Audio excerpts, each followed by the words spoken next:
స్టూడెంట్స్ని కూర్చోబెట్టుకొని అంటే కేసీఆర్ గారు పెట్టిన గురుకులాల స్టూడెంట్స్ని అక్కడ కూర్చోబెట్టుకొని కేసీఆర్ గారు ఏమీ చేయలేదు గత ప్రభుత్వం 10 ఏళ్లలో విద్యకి ఏమీ చేయలేదని మాట్లాడడం అనేది నిజంగా ముఖ్యమంత్రి గారు ఆయన ప్రశ్నించుకోవాలి. అసలు ముందు కూర్చున్న పిల్లలే కేసీఆర్ గారు తీసుకున్న విద్యలో తీసుకొచ్చిన మార్పుకు నిదర్శనంగా ముందు కూర్చున్న పిల్లలే ఉన్నారు.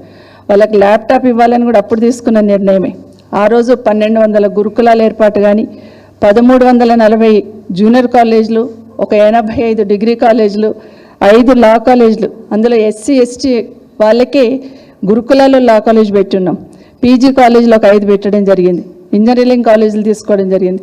ఇవన్నీ కూడా అగ్రికల్చర్ బీఎస్సీ తీసుకున్నాం.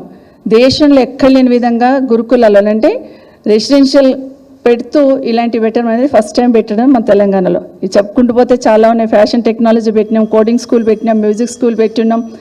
ఇవన్నీ కూడా పెట్టిన సందర్భంలో వాటన్నిటిని నడిపించడానికి చేతనైతలేదు ప్రభుత్వానికి. ఒకటి క్లోజ్ చేసుకుంటూ వచ్చే ప్రయత్నం చేస్తూ ఉన్నారు.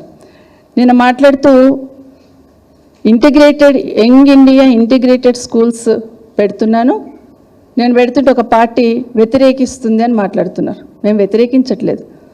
మీరు తీసుకున్న నిర్ణయం విధానపరమైన నిర్ణయంలో ఉన్న లోపాన్ని ఎత్తి చూపిస్తున్నాం.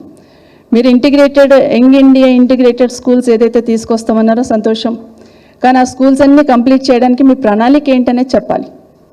మీరు పెడుతున్న బడ్జెట్ కానీ, మీరు ఇస్తున్న శాంక్షన్స్ కానీ, మీరు చెప్తున్న మాటలు కానీ, దానివల్ల నిజంగానే మీ దగ్గర ఇది ఎన్ని సంవత్సరాల్లో పూర్తి చేస్తారు? ఎప్పుడు ఏ ప్రభుత్వాలైనా గతంలో దేశంలో ఉన్న ప్రభుత్వాన్ని చూసేవాళ్ళం, కేంద్రంలో పంచవర్ష ప్రణాళిక అని పెట్టేవాళ్ళు. మరి మీ ప్రణాళిక ఎన్ని సంవత్సరాలు ఉంటుంది? ఈ యంగ్ ఇండియా ఇంటిగ్రేటెడ్ స్కూల్స్ కట్టడానికి ఎన్ని సంవత్సరాలు ఉంటుంది? మేము వ్యతిరేకించట్లేదు. 200 కాకపోతే 2000 కోట్లు పెట్టండి, కానీ ప్రణాళిక ఏంటి అనేది అది మాత్రమే అడుగుతూ ఉన్నాం.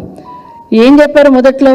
ఇంటిగ్రేటెడ్ స్కూల్ స్టార్ట్ చేస్తున్నప్పుడు 85 కోట్ల రూపాయలతో ఇంటిగ్రేటెడ్ స్కూల్ స్టార్ట్ చేస్తున్నామని మొదలుపెట్టారు.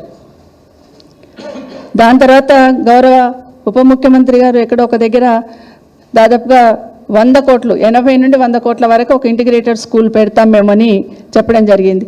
80 కోట్లతోనే ఇంటిగ్రేటెడ్ స్కూల్ అని టెండర్ కూడా పిలుచున్నారు మీరే, 80 కోట్లని. తర్వాత దాన్ని గౌరవ ఉప ముఖ్యమంత్రి గారు 180 కోట్ల నుండి 100 కోట్ల వరకు చేస్తానని స్టేట్మెంట్ ఇవ్వడం జరిగింది. ఇదే గౌరవ ముఖ్యమంత్రి గారు మళ్ళీ షాద్నగర్ వెళ్ళి అక్కడ ఫౌండేషన్ వేస్తూ 125 కోట్లకు సంబంధించి ఫౌండేషన్ వేయడం జరిగింది.